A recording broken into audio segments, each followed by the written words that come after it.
you for tuning into Animal Adventures. My name is Kylynn and this is my friend Buttercup. And today both of us are going to talk to you about something students so frequently ask me, and that is when can they start volunteering here at our shelter? And I have good news and I have bad news. The good news is you can become what we call a junior volunteer as soon as you turn 13 years old, and you have to volunteer with a parent or guardian. But you can do so as soon as you turn 13. But I said there was bad news, and the bad news is, unfortunately, due to COVID-19, we're not able to accept new volunteers at this time. So instead, I'm going to give you everything that you need to know so you can be prepared for when we are accepting volunteers again. You can become a junior volunteer with us.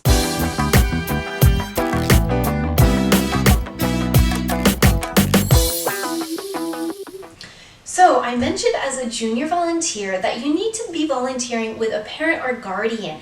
It doesn't have to be your mom or your dad. It can be an older sibling as long as they're over 18. It could be an aunt or a godparent or an uncle.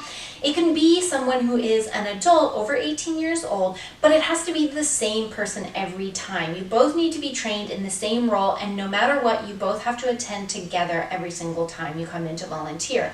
The other thing to keep in mind is that if you are volunteering with a sibling, say you have a twin brother and both of you want to become volunteers here at the shelter, you both need your own adult or guardian to be volunteering with you separately. You can't share the same parent who comes in with you when you both volunteer together. That's something that's really important and something that we get asked a lot at the shelter.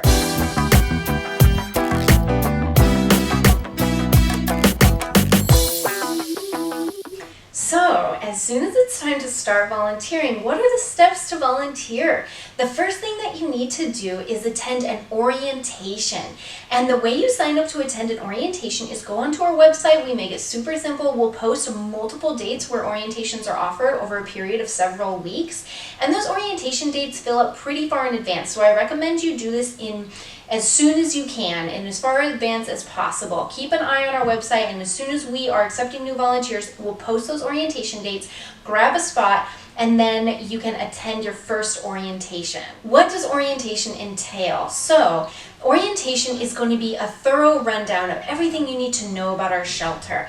The staff member is going to talk to you about what volunteer positions are available and what is required in order to be a volunteer in each role. And not only that, but what makes a good volunteer. You're going to learn all about the different things that you need to do in your volunteer role. And after the orientation, you get to choose your volunteer role.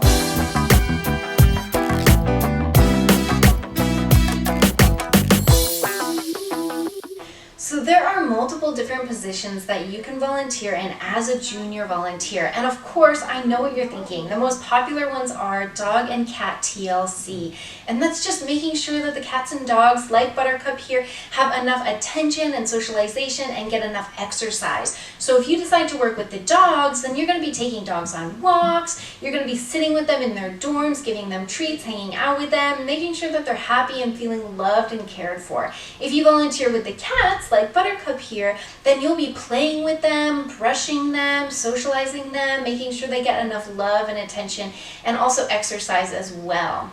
So you need to choose one area that you're going to volunteer in when you start volunteering at first. You can't volunteer with both cats and dogs. And that's because we want you to make a commitment to just one area. It's a big job volunteering at our shelter, and we request you volunteer for 2 hours every single week for at least 6 months. And then after that 6 months is over and you've been a really great volunteer and you have extra time and you want to take on another role, that's when you can choose another area to volunteer. So that's when you can start volunteering with both cats and dogs if you would like.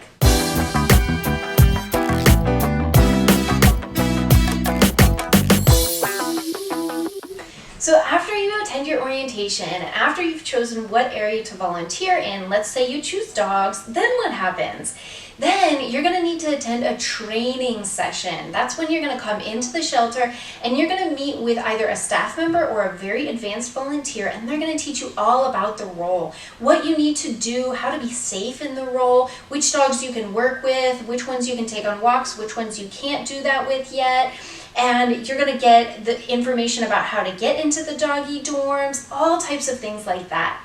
You'll also finally be able to pick up your volunteer t-shirt and a key card in order to get into the building outside of open hours. And after you have done your training and been shadowed, then it's time to start volunteering. So you and your adult or guardian or parent can come in and start doing the job that you've signed up for.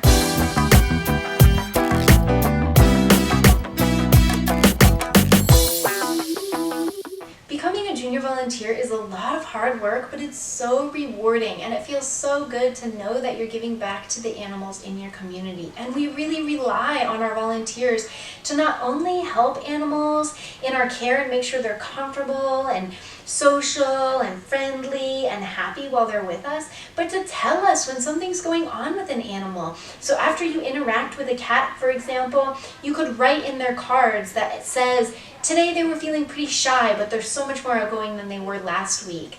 And that helps us learn about how the animals are doing on a day-by-day basis, and it helps make sure that we are able to pick the perfect adoptable home for them and make sure that home is going to be a really good fit. So not only is volunteering with us a great way to earn community service hours, but it's a great way to make sure the animals in your community are well loved and well supported.